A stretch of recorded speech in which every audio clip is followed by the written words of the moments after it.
Shalom Bunda dan juga Bang Elia. Perkenalkan, nama aku Christine Ganulis Tumorang dengan NIM 1020 123 3239. Aku dari kelas AKP 49 Gabungan 01.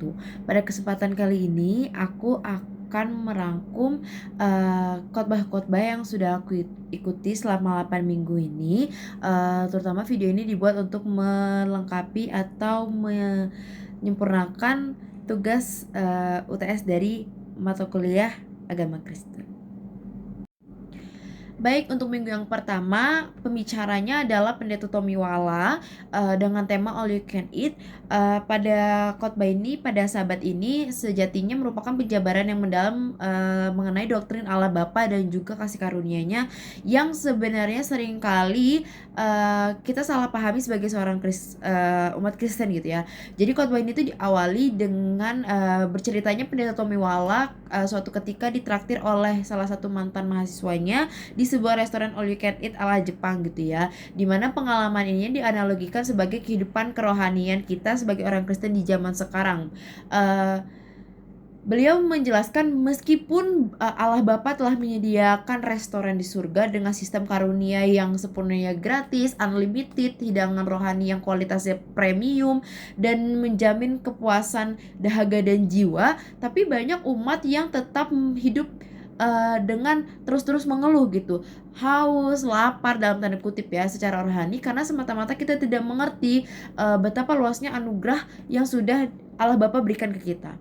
Dalam khotbah ini juga Pendeta Tomiwala meluruskan berbagai miskonsepsi tentang Allah Bapa yang kerap sekali dianggap jahat oleh iblis, terutama di beberapa kisah peperangan di Perjanjian Lama. Ia menegaskan di Yakobus 1 ayat 17 bahwa setiap pemberian yang baik dan sempurna itu hanya datang dari Allah Bapa.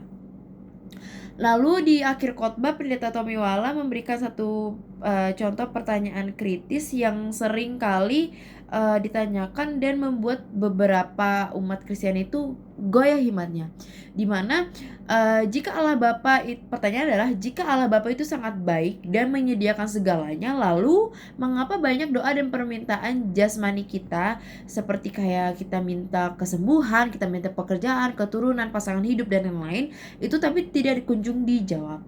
Nah, di sini dikutip Lukas 11 ayat 9 sampai 13 di mana membedah perumpamaan tentang Bapa yang memberikan, yang tidak mungkin memberikan ular ataupun kalajengking kalau anaknya itu meminta ikan atau telur gitu ya.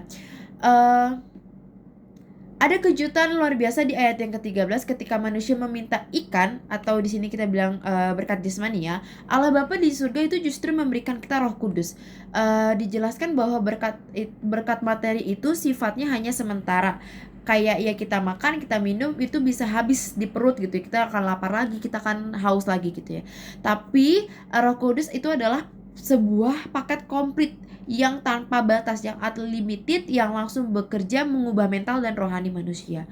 Tuhan itu tahu bahwa jika manusia itu langsung diberikan kekayaan, keturunan, atau kayak hal-hal yang diinginkan tanpa ada kesiapan dari rohani kita, itu bisa membawa kehancuran dan kesombongan. Kita akan jadi manusia yang angkuh, kita akan menjadi merasa kita adalah segala-galanya gitu, semua harus tertuju dan terpusat ke kita gitu.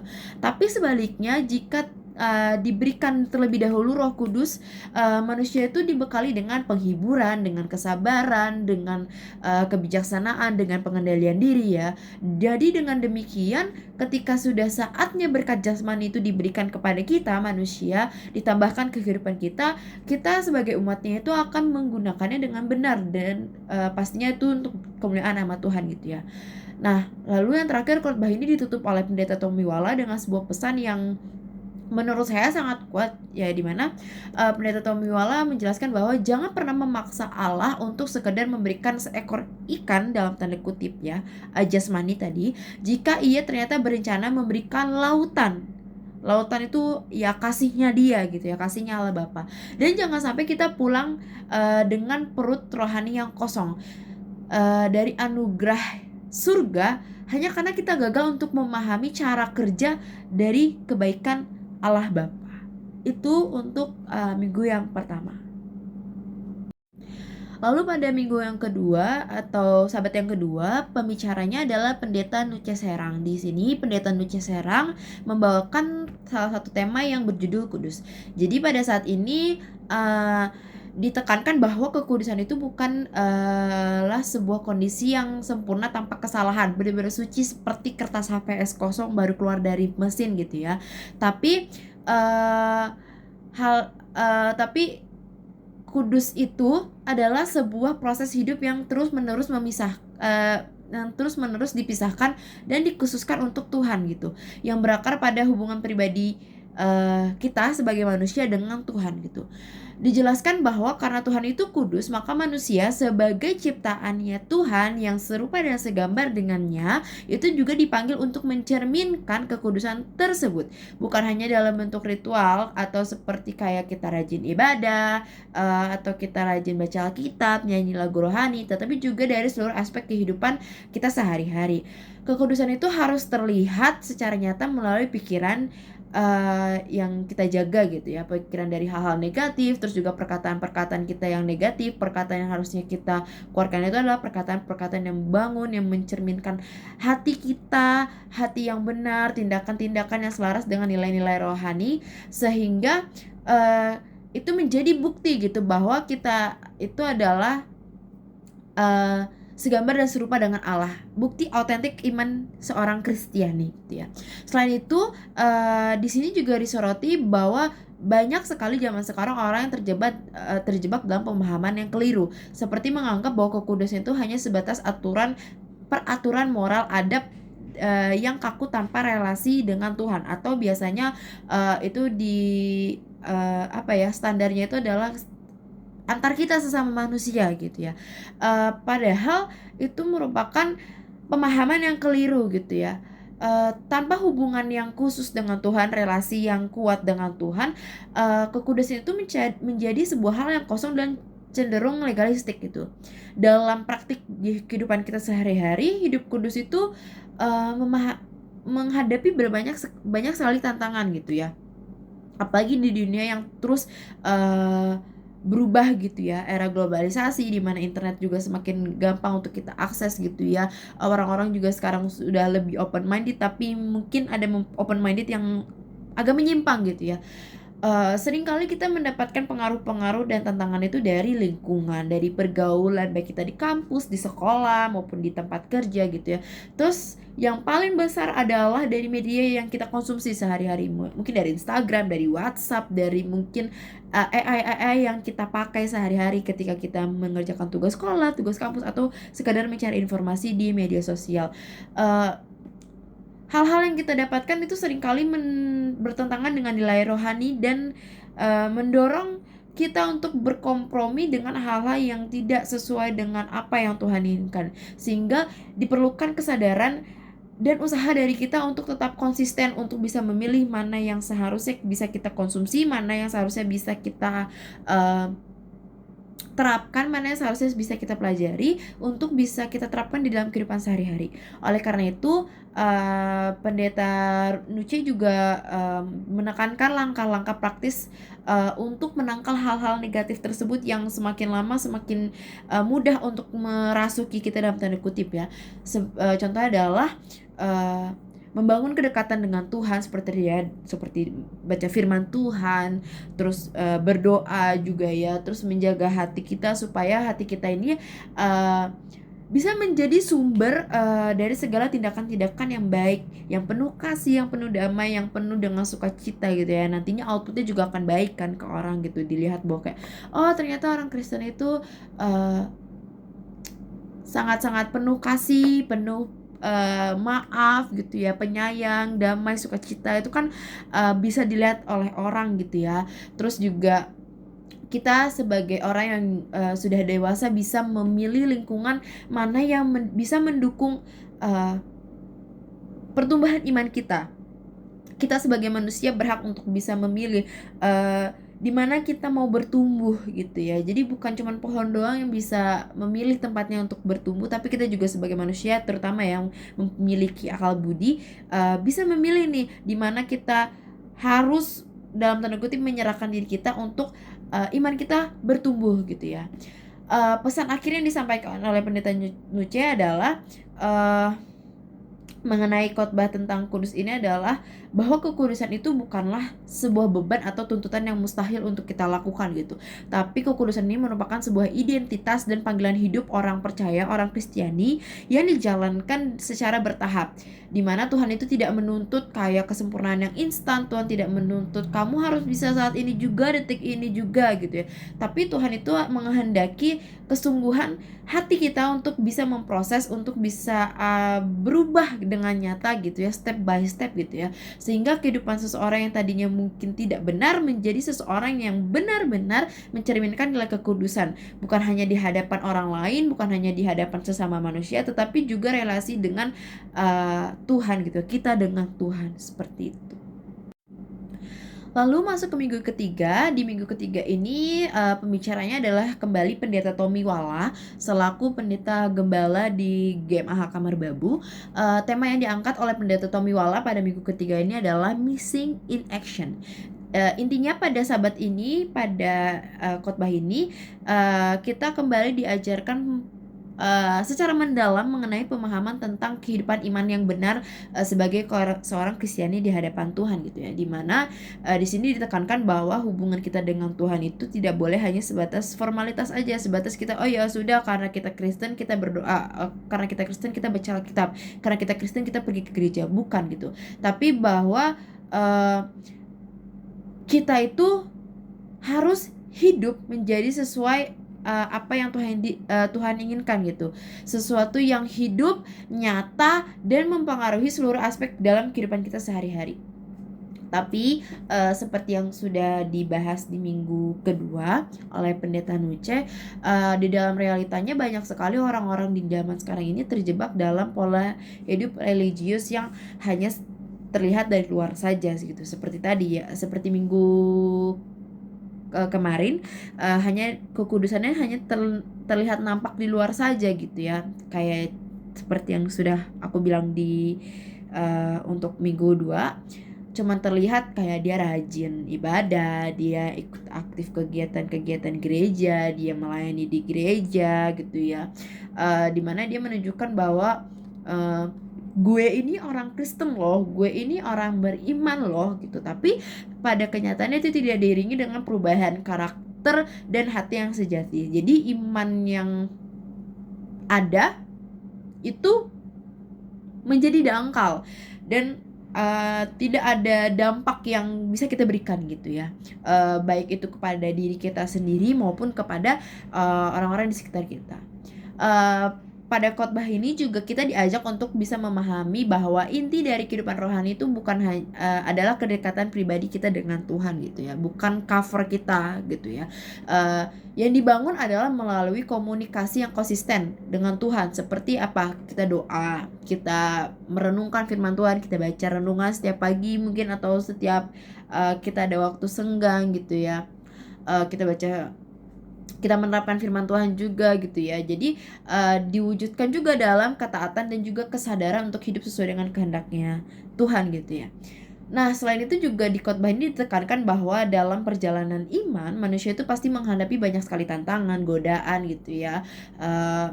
Contohnya kayak dari tekanan-tekanan lingkungan gitu ya, pergaulan-pergaulan yang mungkin sudah terlalu bebas di zaman sekarang gitu ya.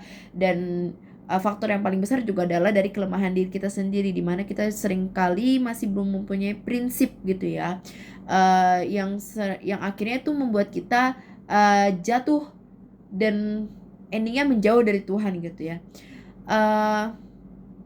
Tapi perlu kita sadari dan tahu bahwa itu bukanlah sebuah akhir, tapi itu adalah sebuah bagian dari proses bagaimana iman kita tuh bertumbuh gitu ya, pertumbuhan rohani yang harus kita jalani, yang harus kita lewati dengan kerendahan hati dan juga ketekunan. Jadi di sini dibutuhkan integritas yang selaras antara apa yang sudah kita percaya, apa yang sudah dikatakan dan juga dilakukan. Karena kalau kita tidak berprinsip, kita tidak berintegritas, kehidupan rohani yang mulai bertumbuh tadi itu hanya sebagai topeng aja gitu, kayak oh dia berubah, oh dia menjadi pribadi yang lebih baik, tapi ya Kita melakukannya bukan bukan karena keinginan dari diri kita, bukan karena kita percaya, bukan karena kita memang ingin mendekatkan diri kita dengan Tuhan, bukan, tapi ya itu hanya sebagai topeng aja yang tidak bermakna gitu ya. Dijelaskan juga ya bahwa Tuhan itu tidak melihat kita itu sekedar dari aktivitas-aktivitas yang kita lakukan lahiriah gitu ya, kayak tadi pelayanan di gereja atau membaca Alkitab di mana-mana gitu ya. Tapi Tuhan itu melihat hati kita, kesungguhan kita, komitmen kita, motivasi di balik setiap tindakan-tindakan yang kita lakukan. Jadi ya percuma kalau contohnya baca Alkitab di mana-mana gitu ya, bawa-bawa Alkitab ke mana-mana, tapi ya itu motivasinya nggak ada, cuman biar kayak keren ya gitu ya, itu percuma gitu ya. Jadi Tuhan melihat itu gitu loh. Jadi perubahan yang sejati itu harus dimulai dari dalam diri kita. Pesan utama dari khotbah yang dibawakan oleh Pendeta Tommy Wala adalah bahwa kehidupan iman yang sejati adalah kehidupan iman yang terus bertumbuh, mengalami pembaharuan selalu, dan mencerminkan karakter Tuhan secara nyata di kehidupan kita sehari-hari. Jadi setiap orang yang percaya itu tidak hanya menjadi seorang pendengar firman Tuhan, tapi juga pelaku-pelaku yang hidupnya itu benar-benar diubahkan, dibentuk, dibaharui, dan bertumbuh sehingga nantinya bisa menjadi kesaksian bagi orang-orang di sekitar, seperti itu. Lalu masuk di minggu keempat. Di minggu keempat ini sudah ada cukup perbedaan yang signifikan ya, karena kebetulan di minggu ini kami sekeluarga itu pergi mengunjungi tante yang ada di Jakarta, dan kami bergereja di gereja setempat gitu ya. Sehingga pembicaranya pada minggu keempat ini adalah Pendeta Erwin J. Marpaung STH. Tema yang diangkat adalah Debata Mangalehon Tondi Hangoluan. Ayat yang menjadi topiknya adalah Yehezkiel 37 ayat 1 sampai 14. Jadi di khotbah ini Pendeta Erwin itu menggambarkan penglihatan, menjelaskan ya penggambaran penglihatan nabi-nabi tentang tulang-tulang kering yang melambangkan umat Tuhan yang secara rohani itu mati, tidak memiliki harapan, kehilangan arah, dan juga jauh gitu dari Tuhan. Tapi kemudian dipulihkan kembali dengan apa? Dengan firman Tuhan, napas kehidupan dari Tuhan gitu ya. Kondisi ini tuh sangat relevan dengan keadaan banyak orang yang terutama di sekarang ini ya. Banyak sekali orang-orang yang percaya secara lahiriah terlihat hidup gitu ya, aktif beribadah, pelayanan, kelihatannya sangat-sangat religius ya, tapi sebenarnya mengalami kekeringan rohani karena ya tidak memiliki kedekatan dengan Tuhan gitu ya. Jadi seperti tulang-tulang kering yang tidak dapat hidup dengan sendirinya gitu. Jadi kalau tulang kita sudah kering kan itu tidak bisa hidup dengan sendirinya ya.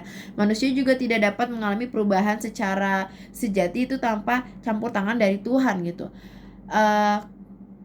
Kita bisa menjadi pulih, kita bisa menjadi berubah gitu ya. Kita mengalami pembaruan, kita mengalami perubahan itu ya hanya melalui apa? Melalui firman Tuhan dan melalui kuasa Roh Kudusnya Tuhan gitu ya. Jadi ketika tulang-tulang itu disatukan, diberi daging, lalu dihembuskan nafas kehidupan oleh Tuhan, maka kehidupan itu terbentuk gitu ya. Mencerminkan proses pertumbuhan iman yang juga disampaikan dalam khotbah oleh Pendeta Erwin gitu. Dimana dari mulai tulang itu dibentuk, terus diberikan daging, lalu dihembuskan nafas kehidupan, itu bukan merupakan sebuah perubahan yang terjadi secara instan gitu ya, tetapi melalui tahapan demi tahap gitu. Jadi step by step, gak bisa langsung zep jadi gitu ya. Sama seperti ketika seseorang membuka hati terhadap Tuhan gitu ya, kan dia step by step ya. Dia pertama mendengarkan firman Tuhan, terus mulai curious, mulai penasaran gitu. Akhirnya apa? Akhirnya dia mungkin searching di YouTube mengenai renungan-renungan gitu ya. Terus mulai baca Alkitab, mulai menelaah firman-firman Tuhan, sampai akhirnya nanti dia mampu untuk menerapkan firman-firman Tuhan di kehidupan kita sehari-hari seperti itu ya. Di khotbah ini juga menegaskan bahwa Tuhan itu mampu dan sangat sanggup untuk memulihkan kondisi kita yang paling parah sekalipun, kalaupun kayak orang bilang dia sudah mati dalam tanda kutip gitu ya, Tuhan itu sanggup untuk memulihkan kondisi tersebut gitu ya. Jadi masih ada dan sangat ada pengharapan bagi setiap orang yang merasa kehidupannya itu jauh dari Tuhan, lemah iman atau hilang iman, hilang pengharapan dan lain-lain nih gitu ya. Jadi intinya inti dari khotbah dan juga kitab Yehezkiel pasal 37 ini adalah menekankan bahwa kehidupan rohani yang sejati itu bukan hanya berasal dari usaha kita manusia semata, tapi juga kuasa dari Tuhan yang menghidupkan, memulihkan, dan membawa kita seorang manusia kembali menjadi pribadi yang hidup, yang kuat, yang berfungsi, yang berpengharapan sesuai dengan kehendak dari Tuhan. Seperti itu. Masuk di minggu kelima, pembicaranya adalah Pendeta Jusniar Simanung Khalid STH, dengan tema yang diangkat oleh Pendeta Jusniar adalah Yesus Kristus do Tuhan. Jadi ayat khotbah minggu ini diambil dari Filipi 2 ayat 5 sampai dengan 11, di mana di khotbah ini ditekankan bahwa pembelajaran mengenai pengakuan bahwa Yesus itu adalah Tuhan bukan hanya sebatas ucapan atau doktrin-doktrin yang kita dengar dari kecil, tetapi juga harus diwujudkan dalam sikap hidup yang mencerminkan teladan Kristus itu sendiri gitu ya. Dijelaskan di khotbah bahwa Yesus itu meskipun dia memiliki kedudukan ilahi, memiliki kuasa yang sangat besar, tapi ia rela merendahkan dirinya, mengambil rupa wujud manusia, bahkan Yesus Kristus taat sampai ia mati di kayu salib dengan penyiksaan yang sangat-sangat sangat-sangat keji gitu ya.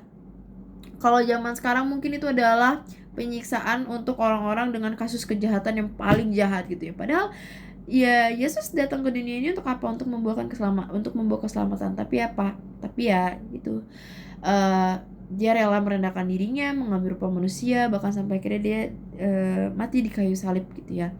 Sehingga kita harus menjadikan Yesus Kristus itu sebagai contoh utama dalam kehidupan kita ya gitu. Contohnya adalah kerendahan hati, ketaatan, dan juga pengorbanan yang harusnya kita teladani gitu ya, dan harus kita refleksikan gitu ya sebagai kehidupan orang-orang percaya gitu. Khotbah ini juga sempat menyinggung dan menyoroti bahwa di kehidupan kita manusia seringkali kita ingin sekali diakui gitu ya, ingin mendapatkan jabatan yang tinggi, ingin dipandang, ingin dihormati, ingin ditinggikan gitu ya. Tapi kita maunya instan, kita tidak mau menjalani proses gitu ya, kita nggak mau sabar, kita nggak mau ikut step by stepnya, kita maunya dari A langsung ke Z gitu ya. Ya nggak bisa gitu ya, kita harus ikut step by stepnya gitu kan. Nah itu makanya kita harus di khotbah ini ditekankan bahwa kita itu harus bisa, harus mampu, harus berusaha untuk menjalani proses kerendahan hati seperti apa yang sudah Kristus contohkan gitu ya. Sehingga kalau hal-hal tadi tidak dilakui gitu ya, tidak ada kerendahan hati, maunya langsung instan gitu ya, terjadi ketidaksesuaian antara iman yang diakui dengan kehidupan yang kita jalani gitu ya. Jadi seperti yang di minggu 4 sudah aku sampaikan tadi ya, itu cuman sekedar topeng aja, sekedar kayak ya biar dilihat orang kayak wih bagus, wih taat gitu ya, padahal mah ya itu hanya topeng aja gitu ya. Nah, Pendeta Jusniar juga mengajak jemaat untuk memiliki pikiran dan perasaan yang terdapat juga di dalam Kristus gitu ya. ya seperti tadi, hidup dengan rendah hati, tidak mementingkan diri sendiri, tidak egois, tidak sombong gitu ya, rela melayani orang lain dengan tulus, dengan kasih gitu ya. Dan juga di khotbah ini ditegaskan mengenai ketaatan Yesus yang sangat total kepada kehendak Bapa, yang akhirnya menjadi alasan mengapa Yesus Kristus itu akhirnya ditinggikan dan dimuliakan. Jadi setiap lidah yang mengaku bahwa Yesus Kristus itu adalah Tuhan. Jadi hal ini menjadikan pengingat ya bahwa di kehidupan kita sebagai orang percaya, sebagai seorang Kristiani gitu ya, jalan menuju kemuliaan itu bukan melalui kesombongan, ambisi, egois atau hal-hal instan di dunia ini ya, tapi melainkan melalui kerendahan hati gitu ya, ketaatan kepada Tuhan gitu ya, mau untuk berproses gitu ya, mau untuk merefleksikan gitu ya, apakah pengakuan iman yang sudah kita ucapkan itu tercermin dalam kehidupan kita sehari-hari gitu ya, terutama dalam kita melakukan mentreat sesama kita manusia gitu ya, mungkin sesama teman, rekan kerja, sama kita orang tua, kakak, adik, pasangan dan lain-lain gitu ya. Yang pada akhirnya pesan utama dari khotbah ini adalah bahwa mengaku Yesus sebagai Tuhan itu berarti kita itu menyerahkan diri kita, seluruh hidup kita, seluruh jiwa dan raga kita itu hanya kepadanya, kepada Tuhan gitu ya. Dan kita hidup itu sesuai dengan teladan-teladan yang sudah Tuhan berikan gitu ya. Jadi tercermin kehidupan orang-orang yang percaya, ya cerminan kasihnya, cerminan kerendahan hatinya, damainya, sukacitanya, dan ketaatannya itu tercermin, dan itu yang nanti bisa membawa kita kepada kegiatan-kegiatan yang memuliakan dan memuji nama Tuhan, seperti itu. Selanjutnya di minggu ke-6 pembicaranya adalah Pendeta Erwin Jimanpawang STH kembali, dengan temanya adalah menguludi bagasan Parangin Abadia. Jadi ini adalah khotbah yang dibawakan setelah Paskah gitu ya. Ayat yang diambil adalah dari 1 Petrus 1 ayat 13-16, yang dimana menekankan bahwa setiap orang percaya itu dipanggil untuk hidup dalam kekudusan sebagai respon atas keselamatan yang telah diberikan oleh Tuhan, dimana keselamatan yang sudah Tuhan buktikan ya gitu, mati dan bangkit pada hari yang ketiga gitu ya. Dalam khotbah ini juga dijelaskan bahwa hidup kudus itu bukan hanya sekedar aturan dan tuntutan moral berat seperti yang sudah aku jelaskan di minggu-minggu sebelumnya gitu ya, melainkan sebuah cara hidup yang mencerminkan identitas baru sebagai umat Tuhan, umat Kristiani gitu ya, dimana seorang itu harus meninggalkan kehidupannya yang lama, yang penuh dengan keinginan duniawi, yang mulai penuh dengan ambisi-ambisi yang gak jelas gitu ya, dan menggantinya dengan kehidupan yang taat kepada firman Tuhan gitu. Khotbah ini juga menyoroti bahwa setelah mengalami kebangkitan Kristus gitu ya, dalam konteksnya ini adalah Paskah kemarin, seharusnya kita sebagai orang percaya itu menyadari dan harus ada terjadi perubahan nyata gitu ya dalam kehidupan orang percaya, bukan hanya sebagai pengakuan iman saja gitu, kayak aku percaya gitu, tetapi juga dari pola pikir, sikap, tutur kata, dan juga tindakan kita sehari-hari gitu. Pendeta Erwin juga menekankan bahwa kekudusan itu dimulai dari kesiapan mental dan bagaimana kita bisa menguasai diri kita gitu ya. Sebagaimana disebutkan di ayat yang tadi di 1 Petrus 1 ayat 13 sampai 16 gitu ya. Seseorang tidak lagi hidup mengikuti hawa nafsunya gitu ya, tetapi hidup penuh dengan kesadaran akan kehendak Tuhan gitu. Tantangan utama yang dihadapi di dalam dunia ini adalah terus menarik manusia untuk kembali kepada pola hidup yang lama, penuh dengan dosa, komitmennya tidak kepada Tuhan, jauh dari Tuhan, tidak pernah membangun relasi dengan Tuhan dan lain-lain intinya. Oleh karena itu kita sebagai jemaat itu diajak untuk terus membangun kehidupan rohani membangun kedekatan dengan Tuhan melalui apa firman, doa, dan juga ketaatan yang konsisten, sehingga nantinya kita bisa hidup kudus gitu ya. Dan kehidupan kudus itu bukan hanya menjadi konsep atau sekedar ilmu yang pernah kita tahu gitu, tetapi bisa benar-benar terlihat dalam kehidupan kita sehari-hari gitu ya. Pesan utama dari khotbah yang dibawakan oleh Pendeta Erwin ini adalah bahwa kehidupan orang kudus adalah panggilan aktif yang harus dijalani oleh kita sebagai orang percaya itu setiap hari gitu ya, sebagai bentuk dari respon atas kasih dan keselamatan yang sudah Tuhan berikan kepada kita, sehingga kehidupan orang-orang percaya itu benar-benar mencerminkan karakter-karakter yang sudah Tuhan ajarkan gitu ya, yang sudah Tuhan teladani gitu, yang kudus dan bisa menjadi kesaksian di hidup yang agaknya udah mulai melenceng gitu ya. Kita bisa menjadi garam dan terang di tengah-tengah dunia ini. Selanjutnya masuk di minggu ke-7, pembicaranya adalah Bapak Pintoko Tejokusumo, kembali lagi di Gema Hakaman Babu. Tema yang diangkat oleh Bapak Pintoko adalah The Mask of the Beast gitu ya. Jadi khotbah utama yang dibawakan pada sahabat ini adalah menyoroti mengenai peringatan Yesus yang dibahas atau dikaji di dalam Matius 24 gitu ya, dimana mengenai bahaya penyesatan di akhir zaman dengan membenah bagaimana iblis atau Lucifer itu menggunakan tipu muslihat yang halus untuk mengelabui kita manusia-manusia atau orang-orang percaya gitu ya. Cara yang dipakai adalah salah satunya adalah memasukkan karya Allah gitu ya, untuk menyesatkan kita orang-orang percaya, menyesatkan umat manusia.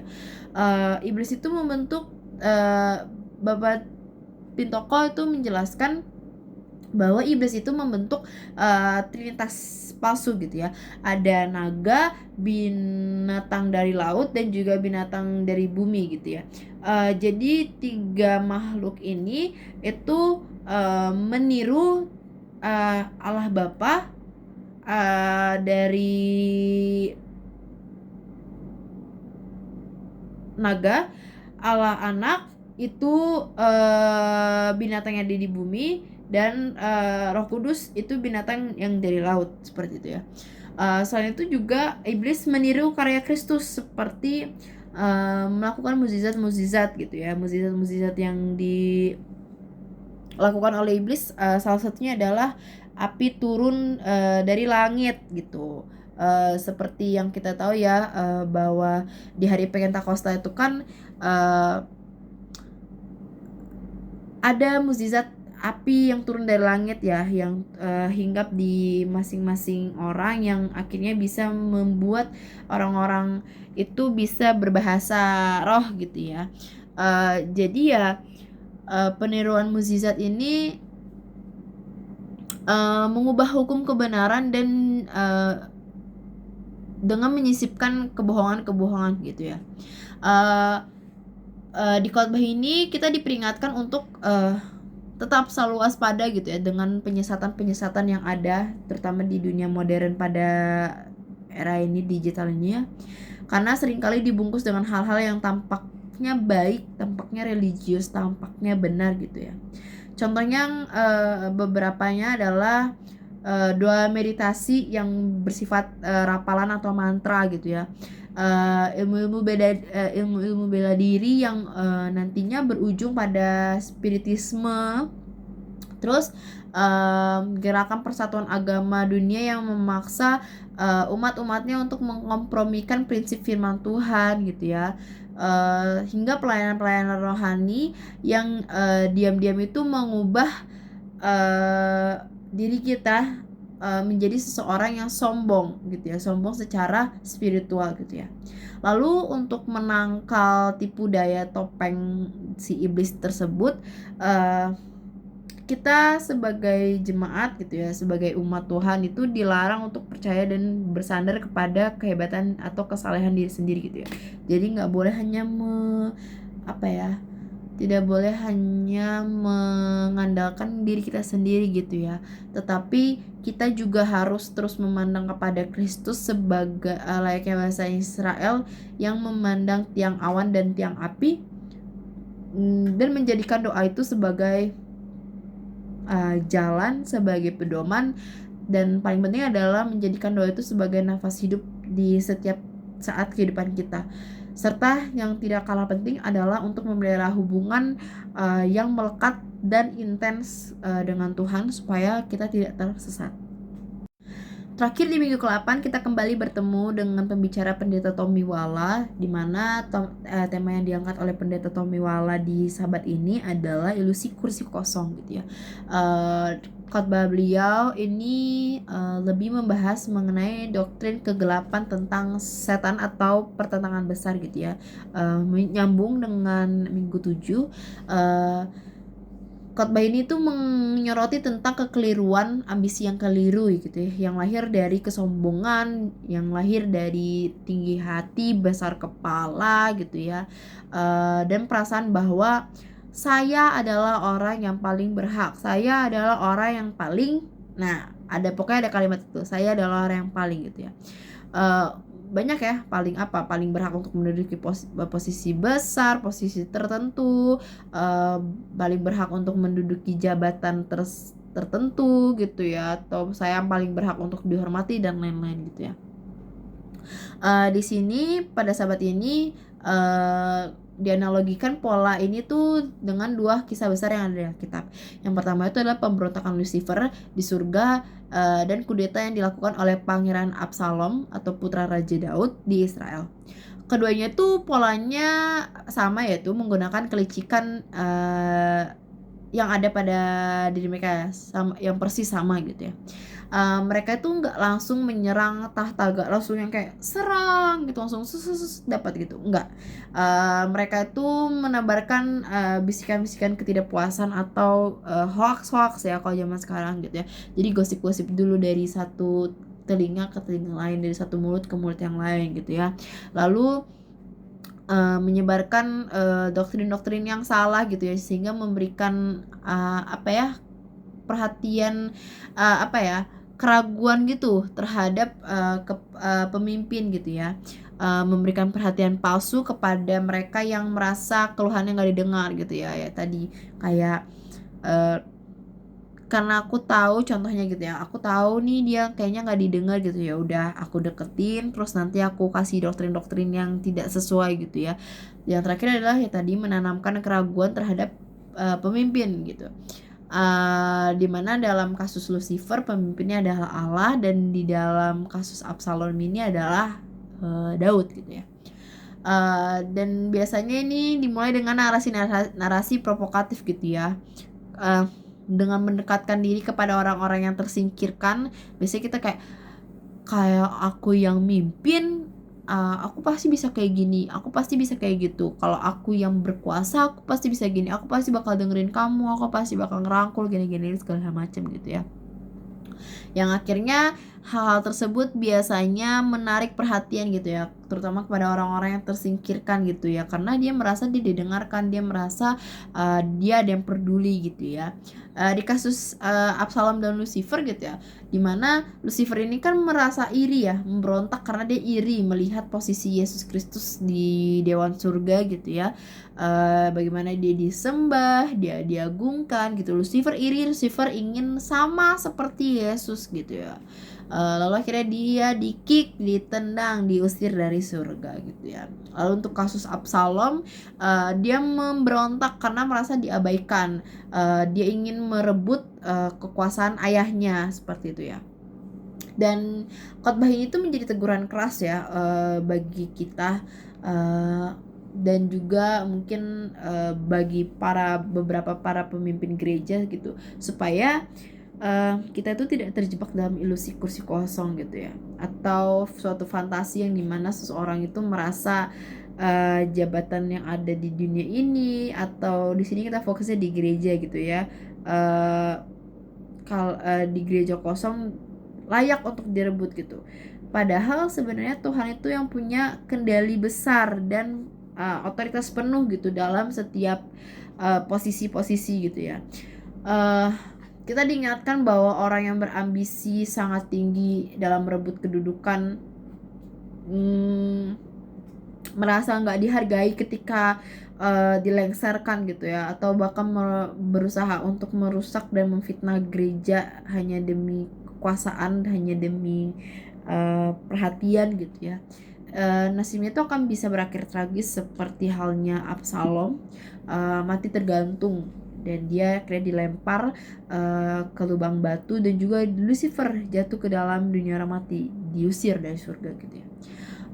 Di sisi lain, khotbah ini mengingatkan kita, meski setan terus mengamuk mencoba untuk mendoktrin kita dengan hal-hal yang salah gitu ya, karena tahu waktunya sudah singkat, waktunya sudah dekat, kita diingatkan untuk tidak perlu takut gitu, karena pengikut kegelapan itu hanyalah sepertiga atau minoritas gitu, sedangkan 2/3 malaikat surgawi itu setia kepada Tuhan atau mayoritas mutlak gitu ya.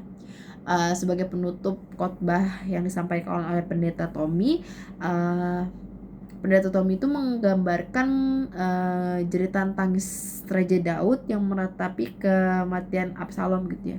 Meski Absalom anaknya sudah mengkhianati Raja Daud gitu ya, mengkhianati Daud, tapi ketika dia mati tadi, Raja Daud tetap menjerit nangis, sakit hati gitu ya, sedih luar biasa gitu ya. Itu menggambarkan hati Allah Bapa yang sedih dan penuh rahmat gitu ya. Allah itu tidak pernah menginginkan kebinasaan umat-umatnya gitu ya.